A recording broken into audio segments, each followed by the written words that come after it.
Hey, Damian, congratulations. Can you talk about the two points in the game really seemed integral to the plays you had? One, the shot basically from half court, and two, the steal there late in the fourth quarter. You need to talk through both those plays and their importance to you guys being able to get this one. The deep three, it was just, I think it had gotten to the point in the game where they were doubling me before I even got to half court. They just kept sending bodies. And I was trying to make the right play. We were getting great looks. We just weren't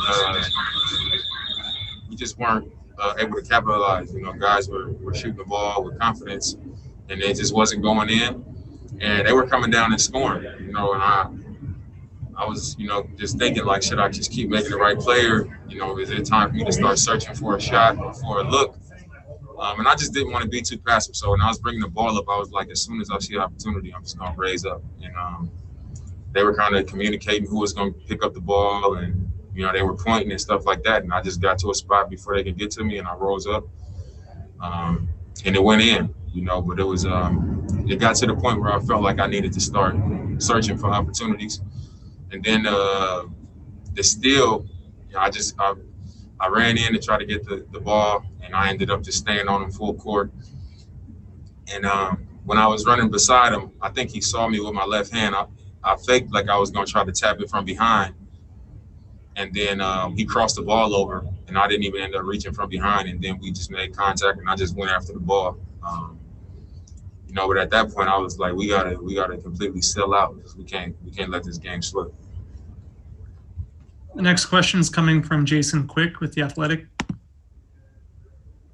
Dame, the final buzzer sounds, and you put your hands on your knees. What was going through your mind then? Shit, I was tired. I played the whole second half. I was just like, please miss, please get the rebound, and let's end this game. And once I saw Melo come down with the ball, I thought it was a couple seconds left. But I guess, the time that the ball, he released the shot, the ball was in the air, the clock ran out. So, I was just tired. The next question is coming from Dave Ginneman with ESPN. Hey, Dame, could you describe what it felt like in the arena, what it felt like on the floor, even though there's no fans? Did it have the intensity of some of the bigger games you played in the past? I don't think the intensity of the environment is comparable to, what it would have been if we were playing in the Moda Center, I guess. But I think the tension that you felt on the court was there, which is the way I think it's going to be for the rest of this season. Just the urgency, the energy, the pace, everything just felt like something was on the line. But as far as what it would be compared to us being in an arena, it wasn't the same. The next question is coming from Aaron Fentress with the Oregonian. Was there ever a moment when they got a decent lead on you guys where you thought, oh my gosh, we're blowing this? Or did you feel confident the entire time that you guys were going to find a way to pull this out? I was confident the whole time, but even when we went down 10, I was like, I might have to start putting my head down and making something happen. But we kept preaching the same thing. We got to start getting some stops. If we don't get stops, we're not going to have a chance. And I thought we was able to put a few stops together and give ourselves a chance to play in transition instead of letting them set up their defense and double teams and stuff like that. And once we got those stops, we was able to, get to the rim, get fouled, get a few easier looks, and then get ourselves back into the game. And then I think once we cut it to 4 and we settled in, we got to stop. And they were being aggressive, and I felt the guy chasing me over a screen, and I just rose up, and we got the 3 free throws, and we were down 4. And once we got to that point, I was like, all right, now it's just, a matter of who's going to make the big plays down the stretch, who's going to do just a little bit more, and who wants it more. Was able to do that. Next question is coming from Rachel Nichols with ESPN. Dame, you talked about how tired you were at the end of this game. You got a day to rest, and you got at least 1, maybe 2 big games over the weekend. If you make it to the first round, what do you think the mental and physical sort of gas tank level is going to be, considering how much you've had to do in these past weeks? I think I'll always be fine mentally. I'm never concerned about that. I think physically we'll all be a little bit fatigued.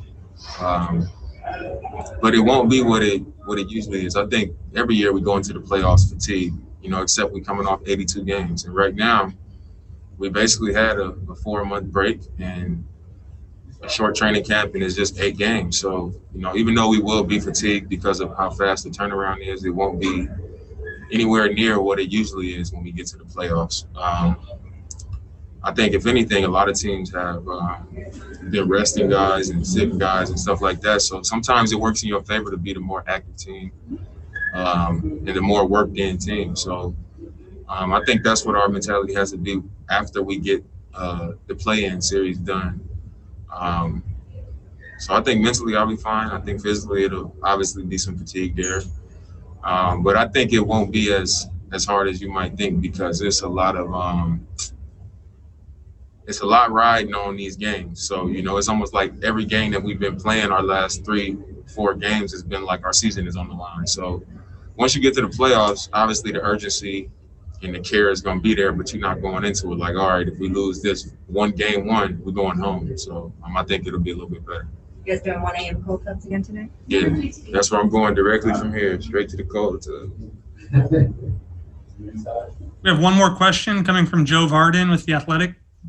Kind of along those lines, every game just about has been like this. What kind of toll does that take? Man, I think I just answered it.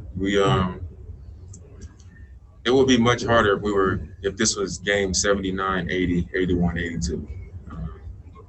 Then that would be one thing. But I've been at home with my son every day and my family, working out in the morning, and my training is done by 1 o'clock, and then I go home and just relax. I've been doing that for 4 months. So as fatigued or as tired as we might be, it's nothing compared to what we've had to do in our playoff stretch.